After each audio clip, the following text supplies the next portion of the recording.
দর্শক শ্রোতা, আপনারা সকলেই জানেন যে 5ই আগস্টে সাবেক প্রধানমন্ত্রী শেখ হাসিনা বাংলাদেশ থেকে পদত্যাগ করে ভারতে চলে যায়। তো ভারত থেকে সাবেক প্রধানমন্ত্রী দীর্ঘ 2 মাস থাকার পরে দুবাই চলে যায়। এবার দুবাইতেও সাবেক প্রধানমন্ত্রীর জায়গা হচ্ছে না, তো সর্বশেষ বাংলাদেশে ফিরে আসছে। বাকিটা থাকছে শিরোনামের পরে। বিষয়টা অনেক কঠিন, তবে অসম্ভব নয় বলে পশ্চিমারা মনে করছেন। বুঝতে পারছেন কি নিয়ে কথা? এই ধরনের নিউজে অনেকেই গালাগালি করেন যে আমরা তো চাই না, তো না চাইলে বিচারটা করবেন কই, মিনিমাম হলে আসুক। মার্কিন স্টেট ডিপার্টমেন্ট থেকে একটি বক্তব্য এসেছে আজকে। দর্শক শ্রোতা, এখন আমি আপনাদেরকে প্রমাণ সহ পর্যায়ক্রমে 2টা ভিডিও ফুটেজ দেখাবো। দয়া করে 2টা ভিডিও ফুটেজ মনোযোগ সহকারে শেষ পর্যন্ত দেখবেন। দর্শক, ভিডিওতে একটা লাইক করে দিবেন, কমেন্ট করবেন, চ্যানেলে নতুন হলে অবশ্যই চ্যানেলটি সাবস্ক্রাইব করবেন। চলেন আমরা 2টা ভিডিওর একটি ভিডিও ফুটেজ দেখে নেই। বিষয়টা অনেক কঠিন, তবে অসম্ভব নয় বলে পশ্চিমারা মনে করছেন। বুঝতে পারছেন কি নিয়ে কথা? এই ধরনের নিউজে অনেকেই গালাগালি করেন যে আমরা তো চাই না, তো না চাইলে বিচারটা করবেন কই, মিনিমাম হলে আসুক। বিচারটা হোক নাকি বিচারই চান না, যে মনে করেন যে তিনি দেশে আসলে আসলে বিচারের সিস্টেম থাকবে না।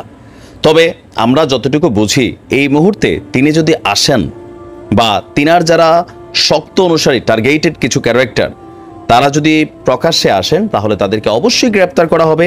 আর পাশাপাশি আন্তর্জাতিক যে বিচার ট্রাইব্যুনাল বা অপরাধ ট্রাইব্যুনাল গঠন করা হয়েছে, এগুলোতে যে পরিমাণ মামলা তৈরি হয়েছে, আগামী 2, 4, 10 বছর আওয়ামী লীগ নিজেরা ক্ষমতায় আসার আগে এই মানুষগুলো মুক্তি পাবে না। ইভেন স্বয়ং দলটির যিনি সভানেত্রী আছেন, সাবেক প্রধানমন্ত্রী শেখ হাসিনা সহ, তিনি অবস্থান করছেন এই মুহূর্তে আরব আমিরাতে। তবে জায়গা অনির্দিষ্ট কোথায় আছেন, কিন্তু এরই মাঝখানে আওয়ামী লীগ তাদের অবস্থানটা আবারও প্রকাশ করছে, আবারও ফিরে আসবে আওয়ামী লীগ।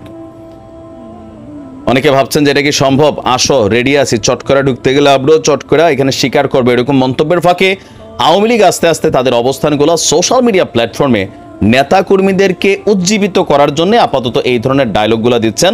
প্র্যাকটিক্যাল সিচুয়েশন হচ্ছে এই সাহসটা তিনি এই মুহূর্তে করবেন না। বলে ভাই কেন করবেন না? দেখেন, যখন তিনি দেশ ছেড়ে পালিয়ে গেছেন, সিচুয়েশন যাই হোক, এটা ছিল ভয় পাবার একটা সিমটম, যে ভয় পেয়েছেন। পাশাপাশি প্রতিদিনই বাংলাদেশ থেকে সীমান্ত পথে ভারতে বিভিন্ন জায়গায় আওয়ামী লীগের নেতারা পালাচ্ছেন, এটা হচ্ছে ভয়ের সিনড্রোম। সুতরাং বোঝাই যাচ্ছে এটা এত সোজা কাজ না। তবে এই মুহূর্তে বাংলাদেশে যে সকল নেতাকর্মীরা আছে, বিভিন্ন প্রোগ্রাম করতে হয়, মাঠে থাকতে হয়, আয়োজন থাকতে হয়, না হলে তো মানে একটা রাজনৈতিক দলের অস্তিত্ব থাকে না, তাই না? তো সেই কারণে হয়তোবা কর্মীদেরকে আশ্বস্ত করার জন্য, মনে মনে সাহস দেওয়ার জন্যই হয়তোবা এই কথাগুলো বলছেন, কিন্তু ঘটতে গেলে অনেক দেরি আছে। আওয়ামী লীগ তাদের অফিসিয়াল ফেসবুক পেজে একটা স্ট্যাটাস দিয়েছে যে আমাদের শিকড় অনেক গভীরে, এই দেশের জন্মের সাথে আওয়ামী লীগের সম্পর্ক, দেশের ঐতিহ্যবাহী দল আওয়ামী লীগ আবারও স্বমহিমায় ফিরে আসবে। তবে এই স্বমহিমা বলতে যে জায়গাটা আমার মনে হয় এখানে একটু পরিবর্তন দরকার আছে। কারণ বিগত সময়ে, মানে গত 16 বছর যে আওয়ামী লীগ আমরা দেখছি, এই আওয়ামী লীগের মধ্যে অনেক ডিস্টারবেন্স ক্রিয়েট হয়েছিল। দলের জন্য যারা নিবেদিত প্রাণ ছিল তারা বঞ্চিত হয়েছে। দলের কোনো অন্যায় কর্মকাণ্ড নিয়ে যারাই সমালোচনা করছে আইনের ঝামেলায় পড়ছে, অথবা এই যে কি বলে যে একটা অ্যাক্ট ছিল ডিজিটাল আইন, সেটার মধ্যে পড়ছে, কারণ সমালোচনা সহ্য করা হতো না। আবার হাইব্রিড লুটেরারা এমনভাবে দলে অনুপ্রবেশ করছিল যে দলের অস্তিত্বটারে মাটির সাথে মিশাই ফেলছে। তো এরকমভাবে সমহিমায় আসলে হবে না, এগুলা মাথায় রাখতে হবে। যেই যে অপরাধ করা হয়েছে, অথবা যেভাবে দলের অনেক মানুষকে অবমূল্যায়ন করা হয়েছে, হাইব্রিডদেরকে সুযোগ সুবিধা দেওয়া হয়েছে, লুটপাট করার জন্য অনেকে এখানে এন্ট্রি নিছে, এদেরকে চেনা যায় নাই, বাট ঘটনা তো ঘটছে, দায়ভার দল হিসেবে আওয়ামী লীগকেই নিতে হয়েছে। ওই জায়গাগুলোতে পরিবর্তন আনতে হবে। আবার ধরেন যে আগ্রাসী ভূমিকায় ছিল আওয়ামী লীগের সহযোগী সংগঠনগুলো, সেইখানেও অনেক পরিবর্তন আনতে হবে। কারণ আওয়ামী লীগের ভেতরে শিবির ছিল, এখন তো বোঝা গেছে যে আওয়ামী লীগের রিয়েল পোলাপাইন কই ছিল, জায়গা পায় নাই, চিনেন নাই, তাই না? চিনতে চানও নাই। টাকার বিনিময়ে দল হয়েছে, কমিটি হয়েছে, বিভিন্ন জায়গায় এগুলো হয়েছে, এগুলো থেকে বের হতে হবে। জনগণের দল হইতে গেলে জনগণের পালস বুঝতে হবে। আচ্ছা, বলছে যে এবার ফিরে এসে কি করবে? দেশের যে অসমাপ্ত উন্নয়ন ছিল, উন্নয়ন, তবে উন্নয়ন যে রেটে হয়েছে, এই রেটে আর উন্নয়নের চিন্তাও করেন না। বালিশ কাণ্ড, কত কিছু কাণ্ড যে আমরা দেখছি, এগুলো এখন বোঝা যাচ্ছে এত লক্ষ কোটি টাকা নাকি ঋণ আছে, তো এগুলা কই গেছে? তো এই ধরনের উন্নয়ন করা যাবে না। যে উন্নয়নটা করতে হবে, 10 টাকার কাজ 10 টাকাই করতে হবে, 10 লাখ টাকারটা 10 লাখই করতে হবে। কারণ আমরা এখানে অনেক পুকুর চুরি দেখেছি, মহাসাগর চুরি দেখেছি, অনেক কিছু দেখছি, এগুলো নিয়ে সবসময় সমালোচনা করছি, বোঝানোর চেষ্টা করছি যে কনসার্ন করেন, সাবধান হন, নয়তো পরিণতি অনেকটা খারাপ হবে। তো সেগুলোই কিন্তু ঘটছে। তো এইবার ফিরে আসতে গেলে এই জিনিসগুলোতে ফোকাস রাখতে হবে। এরপরে জাতির যদি কখনো মনে হয় মাফ টাফ করবে, তখন হয়তো ওই যে বাংলাদেশের রাজনৈতিক দল হিসেবে দুইটা দলই প্রাধান্য বিস্তার করে, বিএনপি ক্ষমতায় গেলে আবার বিএনপি তাদের অস্তিত্ব হারাবে, এটা আমরা আজকেই লিখা দিতে পারি। তবে তারেক রহমান এই মুহূর্তে যে সেন্সটাতে ভাবটাতে আছেন, আজকের দিনে তারেক রহমান যা ভাবছেন, দীর্ঘ সময় দেশের বাহিরে থাকার কারণে মানুষের কথা শুনতে পেরেছেন, মিডিয়াকে দেখতে পারছেন, ওইগুলা মাথায় রেখে যদি প্রকৃতপক্ষে যে চাঁদাবাজি থাকবে না, লুটপাট থাকবে না, সিন্ডিকেট থাকবে না, থানার ওসি তিনি দল কর্তৃক প্রভাবিত হবেন না, বা এই যে বিষয়গুলা, এলাকার একটা মানুষ আওয়ামী লীগ করে তারা মামলা দিয়ে ঝুলাই দিব, আমার দলের বিপরীতে বললে তারে একটা মামলা করে দিব, মানে এগুলা যদি প্রকৃতপক্ষে বিএনপি নিয়ন্ত্রণ করতে পারে, তাহলে আওয়ামী লীগের হয়তো আসতে আরো অনেক দেরি আছে। তবে ক্ষমতার চেয়ারে বসলে দেখেন ডক্টর ইউনূসকে নিয়েই, আসিফ নজরুলকে নিয়ে আজকে জনগণ যা শুরু করছে, তো সেইখানে এটা বড়ই অসম্ভব ইস্যু যে একটা সরকার বাংলাদেশের ইতিহাসে প্রকৃত গণতান্ত্রিক প্রক্রিয়ায় জনগণের ভোটে দুইবার ছিল না। যত ভালো কাজই করেন জনগণ পছন্দ করে না, আর এটার বিপরীতে ঘটে। তো সেই ক্ষেত্রে একটা লম্বা পথ পাড়ি দিতে হবে, আর সেই ক্ষেত্রে মানুষের প্রতি প্রকৃত ভালোবাসা থাকতে হবে। ভালো থাকুন, আসসালামু আলাইকুম। প্রথম ভিডিওটি দেখে আপনার কাছে কি মনে হয়েছে? আপনার মূল্যবান মতামত কমেন্ট সেকশনে লিখে যাবেন। চলেন আমরা দ্বিতীয় ভিডিও ফুটেজটা দেখে নেই। মার্কিন স্টেট ডিপার্টমেন্ট থেকে একটি বক্তব্য এসেছে আজকে। বাংলাদেশে গত কয়েক মাসে মানবাধিকার লঙ্ঘনে দায়ীদের জবাবদিহির আওতায় আনতে হবে। গত কয়েক মাসে মানে বুঝতে পারছেন, এই অন্তর্বর্তী সরকারের ইতিমধ্যে 2 মাস পূর্ণ হয়েছে। তার মানে এই অন্তর্বর্তী সরকার দায়িত্ব নেওয়ার পরেও মানবাধিকার লঙ্ঘনের যে সমস্ত ঘটনাগুলো আসছে সেগুলির প্রতি কিন্তু ইঙ্গিত দিচ্ছে মার্কিন পররাষ্ট্র দপ্তর। আপনাদের মনে আছে, মার্কিন পররাষ্ট্র দপ্তর এই ধরনের অসংখ্য বিবৃতি দিত প্রায় সপ্তাহে সপ্তাহে। আমরা সেগুলো নিয়ে বক্তব্য রাখতাম। তখন ছিল শেখ হাসিনার আমল। আমরা বলতাম এই কারণে যাতে এই মানবাধিকার লঙ্ঘনের ঘটনাগুলো না ঘটে। তো ওই সময় কি হতো, পররাষ্ট্র মন্ত্রণালয় থেকে, স্বরাষ্ট্র মন্ত্রণালয় থেকে একেবারে স্রেফ উল্টায় দেওয়া হতো, গুরুত্ব দেওয়া হতো না। বলা হতো যে এগুলি হলো অপপ্রচার, এদের কোনো ঘটনা ঘটেনি, এদের হচ্ছে মার্কিন ষড়যন্ত্র, নানান রকম কথাবার্তা বলে এগুলিকে কি বলে উড়াই দিত তারা। কিন্তু ওই সব কথাগুলি কিন্তু আস্তে আস্তে কাল হয়ে দাঁড়াইছিল হাসিনারা বলে।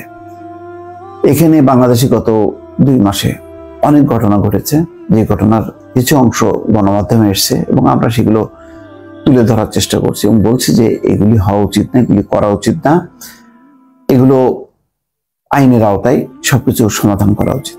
কিন্তু আদালত চত্বর থেকে শুরু করে একেবারে সেই প্রত্যন্ত অঞ্চলে বেশ কিছু ঘটনা ঘটেছে।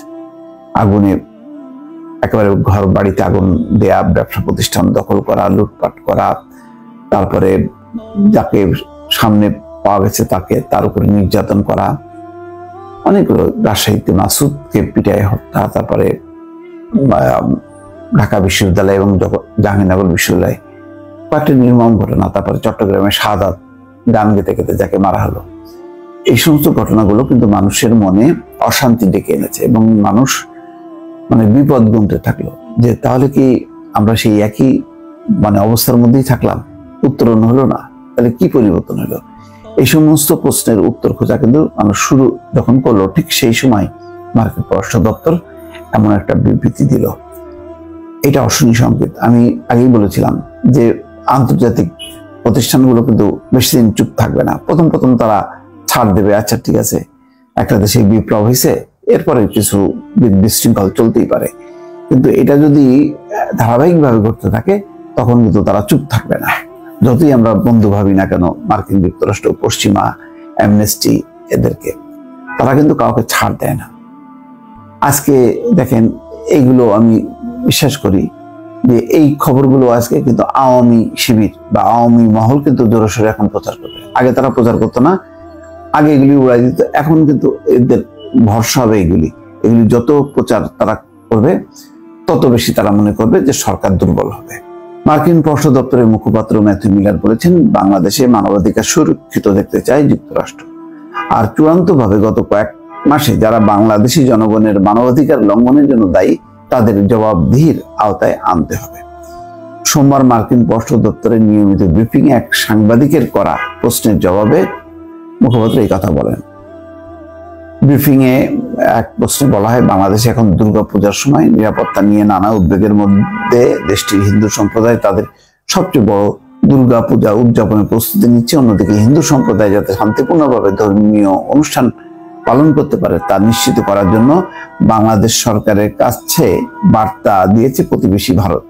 এই পরিস্থিতিতে মার্কিন সরকার কি সংখ্যালঘুদের জীবন রক্ষায় বাংলাদেশি কর্তৃপক্ষের সঙ্গে কোনো যোগাযোগ করছে? দেখেন, আজকে যাই না, এটা নিশ্চয়ই মুশফিক ফজল না, ওই তার জায়গায় কিন্তু আরেকজন এসে বসে এখন কিন্তু ওই প্রতিনিয়ত সরকারের বিভিন্ন দুর্বল পয়েন্টগুলো মার্কিন পররাষ্ট্র দপ্তরে তুলে ধরবে। মিলার ওই প্রশ্নের জবাবে বলছে, অবশ্যই তারা বাংলাদেশে সংখ্যালঘুদের অধিকার সুরক্ষিত দেখতে চায়, আর এ কথা সারা বিশ্বের ক্ষেত্রেই সত্য। আরেক প্রশ্নে বলা হয়, বাংলাদেশে ক্রমবর্ধমান উচ্ছৃঙ্খল জনতার সহিংস অর্থাৎ মব ভায়োলেন্স এবং বিচার বহির্ভূত হত্যার ঘটনা নিয়ে ফ্রান্স ভিত্তিক মানবাধিকার সংস্থা JMBF এর জরুরি আহ্বানের প্রতিক্রিয়ায় যুক্তরাষ্ট্র কি সুনির্দিষ্ট পদক্ষেপ নেবে? এছাড়া নিরপরাধ ব্যক্তিদের বিরুদ্ধে করা মামলার সংখ্যা নিয়ে ক্রমবর্ধমান উদ্বেগের আলোকে বাংলাদেশে মানবাধিকার লঙ্ঘনের ব্যাপারে জবাবদিহি কিভাবে নিশ্চিত করে যুক্তরাষ্ট্র? মার্কিন সরকার এই মুহূর্তে বাংলাদেশে মানবাধিকার সুরক্ষা কিভাবে দেখছে? জবাবে মিলার বলেন, প্রশ্নকারীর উল্লেখ করা এসব বিষয় নিয়ে তিনি কথা বলতে পারেন না, তবে তিনি বলেন, মাত্র 2 সপ্তাহ আগে নিউ ইয়র্কে জাতিসংঘ সাধারণ পরিষদের অধিবেশনের ফাঁকে বাংলাদেশের প্রধান উপদেষ্টার সঙ্গে বৈঠক করেছেন মার্কিন পররাষ্ট্রমন্ত্রী। মিলার বলেন, এই বিষয়ে স্পষ্ট করে দেওয়া হয়েছে তারা মানবাধিকার সুরক্ষিত দেখতে চায়, আর চূড়ান্তভাবে গত কয়েক মাসে যারা বাংলাদেশি জনগণের মানবাধিকার লঙ্ঘনের জন্য দায়ী তাদের জবাবদিহির আওতায় আনতে হবে। তার মানেটা কি দেখছেন, যে নিউ ইয়র্কের আসছিল যে ডক্টর ইউনূস, তাকেও কিন্তু ওই পররাষ্ট্রমন্ত্রী বলে দিছে যে তারা বাংলাদেশে মানবাধিকার সুরক্ষিত দেখতে চায়, একই ধারা দেখতে চায় না। আর বিগত সময় যা হয়েছে তারা তদন্ত করতে চায় এবং জাতিসংঘ এই ব্যাপারে অগ্রসর হয়েছে।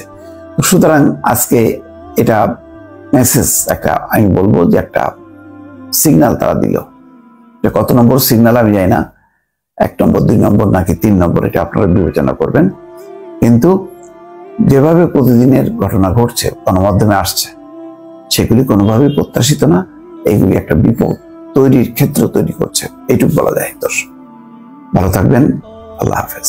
তো প্রিয় দর্শক, আজকের ভিডিও এই পর্যন্তই ছিল। দেখা হচ্ছে পরবর্তী কোনো আপডেট ভিডিওতে। সে পর্যন্ত সুস্থ থাকবেন, ভালো থাকবেন, আমার জন্য দোয়া করবেন। আসসালামু আলাইকুম রহমতুল্লাহি তাআলা ওয়া বারাকাতুহু।